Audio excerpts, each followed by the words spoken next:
ang isang korte ay hindi bias, hindi kumikiling, walang kinikilingan, kung batay sa ebidensya, sapagkat wala nga akong ebidensya yung substantial ground na tinatawag, kahit na isang sintilyang ebidensya, kahit na konti, kasi alam po ninyo, kailangan kasi patunayan nyo na si Duterte ay may koneksyon doon sa mga pumatay. Kailangan ipakita mo yung koneksyon.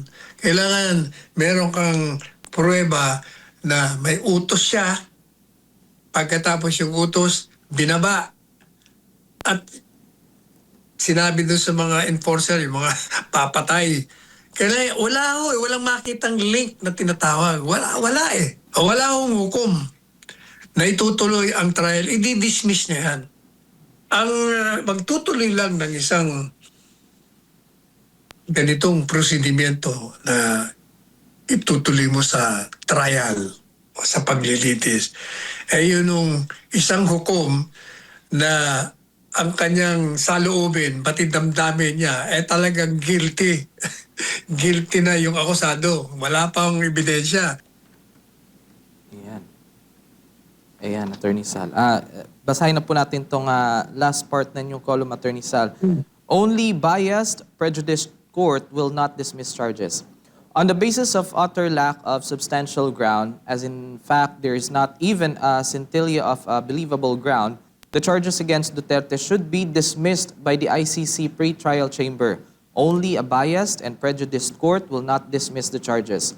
But given the circumstances, the ICC forcibly acquiring jurisdiction over our country and over the person of Duterte, not just in violation of our Constitution, but also in blatant disregard of the principle of complementarity in the Rome Statute, and the fact that the pretrial chamber conducted the confirmation of charges hearing despite a pending appeal on the issue of jurisdiction, giving the logical inference that the chamber has prejudged the case. There is reasonable reason not to be optimistic about the outcome of the just concluded proceedings. Yan po. Sabi ko po dyan sa huling talata natin, kung ang isang korte ay hindi bias, hindi kumikiling, walang kinikilingan, kung batay sa ebidensya, sapagkat wala nga akong ebidensya yung substantial ground na tinatawag, kahit na isang sintilyang ebidensya, kahit na konti, kasi alam po ninyo, kailangan kasi patunayan nyo na si Duterte ay may koneksyon doon sa mga pumatay. Kailangan ipakita mo yung koneksyon. Kailangan meron kang pruweba na may utos siya. Pagkatapos yung utos, binaba. At sinabi doon sa mga enforcer, yung mga papatay. Kaya walang makitang link na tinatawag. Wala eh. Kaya paano mo ngayon masasabi na meron kang ground? Pati na yung mga testigo mo, mga hindi ka panipaniwala rin. Puro hearsay nga eh. Yung dokumento mismo, dokumento na ginamit nila para sabihin, ito dokumento na makikita rito dahil sabi ng dokumento, neutralize, patay. Biro nyo, pati neutralize na salita, ginawa nyong patayin. Ibig lang sabihin ng neutralize. Kasi gaya nga nung nakalagay dun sa dokumento rin mismo, prueba nila, sabi niya, yung dokumento nyo mismo, ang masisira sa inyong posisyon sapagkat nakalagay doon sa dokumentong yon na kung aaresto kayo, pag umaresto kayo, kailangan yung ayon sa batas, sundin nyo ang rules of engagement, yung mga police protocols. Kaya kung talagang babatayin lang ng isang hukom, wala akong hukom na itutuloy ang trial, i-dismiss niya yan. Ang magtutuloy lang ng isang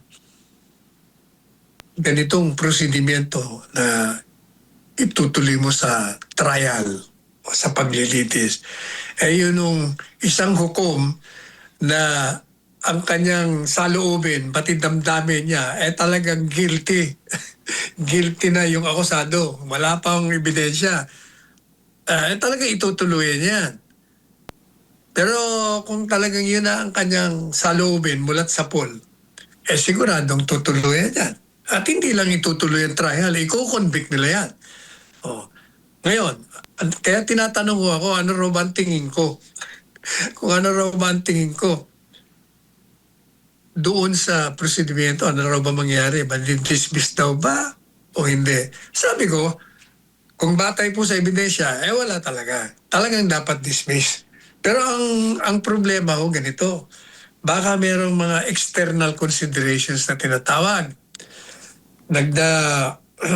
Kami ho'y nangangamba, kaming mga abogado na nandun, na dahil ang ICC, International Criminal Court, ay puwersang pumasok sa ating bansa, pinakaialaman ng ating sistema legal,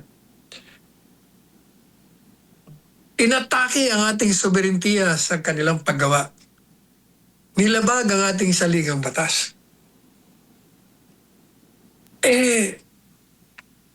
Hindi po ba? Kung kayo ang nasa lugar namin ng ganung pag-iisip, ganun din ang iisipin nyo. Bakit mo lilitisin ng isang mamamayang Pilipino na wala ka namang kapangyarihan maglitis sa kanya? Mayroon naman kaming sistemang legal na malusog. Marami na kaming pinakulong. 2 presidente, 2 senador. Marami. Mga congressman pa, may mga judges pa nga eh. Marami ho.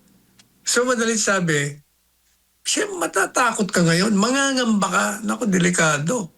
Hindi lang yan. Ito pa.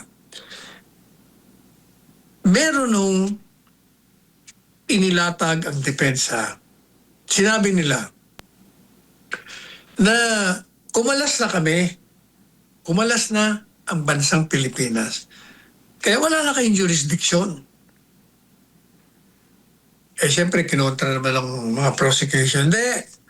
Meron kayong residual obligation kahit kayo kumalas, kailangan may pagtulungan kayo sa ICC.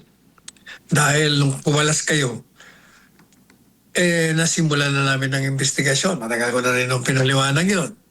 Na, yung ni-imbestiga nila, hindi yung preliminary investigation na tinutukoy ng Rome Statute, kundi ang preliminary examination ang ginawa nila na kailangan ma-determine na nila kung pwede ba tayong pumasok niyan. Kasi yun ang mga miyembro ng ICC, yung mga miyembrong estado, yung mga bansa, makakapasok lang sila kung wala silang kakayahan na umusig. O may kakayahan man, hindi nila ginagawa. Nakapending appeal ho yun. Hindi ho ba, sa isang paglilitis, sa isang kaso, bago ka magta-trial, ang unang tatanungin mo muna, meron ba tayong jurisdiction o wala? Meron ba tayong kapangyarihan litisin ng bansang ito o ang taong ito na mamamayan ng bansang yan? Kasi you know, ang nakalagay doon sa Rome Statute, makakapasok lang ang tawag doon yung principle of complementarity. Makakahawak lang kayo ng kaso kung walang kakayahan yung bansang miyembro. At kung may kakayahan, di nila ginagawa kasi sila yung mga kriminal. Kaya pwede kayong pumasok, litisin ninyo, panagutin nyo. Ay hindi naman o ganyan eh. Ngayon, tinanggihan o yun ng pre-trial chamber. Itong nakinig doon sa confirmation of charges, inapila sa appeals court nila. Nakapending ho yun doon. Hindi ho ba dapat tapusin mo muna yung pending resolution nung appeals mo. Hindi ka dapat na pangunahan. Kasi pag yun dinismiss, pag renant yung appeal, ibig sabihin walang jurisdiction. Kung walang jurisdiction, walang paglilitis. Bakit nagkaroon ng confirmation of charges hearing? Ibig sabihin, inunahan mo na ang Court of Appeals, ang appeals court nila. Alam po niyo, yung jurisdiction is yan. Natatawa ako, na-amaze lang ako. Yung mga kalaban, binabanatan ako, sabi niya si, yan si Spanelo ignorante sa ano. Bakit daw, pinagpipilitan ko walang jurisdiction na-resolve na raw yan. Naku, sabi ko una, paano na-resolve? Meron nga pending appeal Nag-appeal nga, pending nga Talagang, ako raw ignorante. Hindi pwede daw nasabihin yon sa confirmatory hearing, confirmation of charges. Dahil yun daw na-resolve na. Unang-una, ang na-resolve doon sa kasong yun, yun yung jurisdiction sa pagkalas. Sa akin, hindi sa akin sa akin, yung jurisdiction na una, yung hindi ka talaga pwedeng pumasok dahil may kakayahan ka Sa akin po napakahalaga yun. Yung pangalawang jurisdiction issue, mahalaga din yun. Actually, pareho mahalaga. Pero kung ako ang abogado, yun ang uunahin ko. Tsaka alam po ninyo, hindi totoo yung nagsasabi na hindi mo pwedeng i-argue yan dyan. Sapagkat confirmation of charges yan. Ay, hindi yung totoo kasi alam nyo, ang jurisdiction can be raised at any stage of the proceedings. Pwede mong ilabas yan kahit na nagkakaroon ng paglilitis. Katunayan, kahit na tapos na nga ang paglilitis, pwede mo pang i-issue yan. Kasi alam na-convict. I-appeal mo ngayon. Sabi mo, hindi, walang jurisdiction yan. Mulat sa pool, walang jurisdiction yan. Null and void lahat ng proceedings. So, ang problema may nagtutulong-tulungan na abogado. Pero nakakamiss din kasi pati may mga kaklase din ako sa College of Law naniniwala sila talaga na ba? Anyway, so sa akin pong pananaw, dahil doon sa kalakaran na yon, nangangamba ako na baka ituloy nila ang trial kasi nga pinakialamin nila tayo na hindi naman sila dapat makialam. Wala silang kapangyarihan. Tinuloy nila. Di ibig sabihin, parang tinuloy-tuloy na nila. Meron na silang mga prejudgment na tinatawag. Sana hindi mangyari yung aking pangamba. Sana. Ayan. Tingnan naman natin kung ano.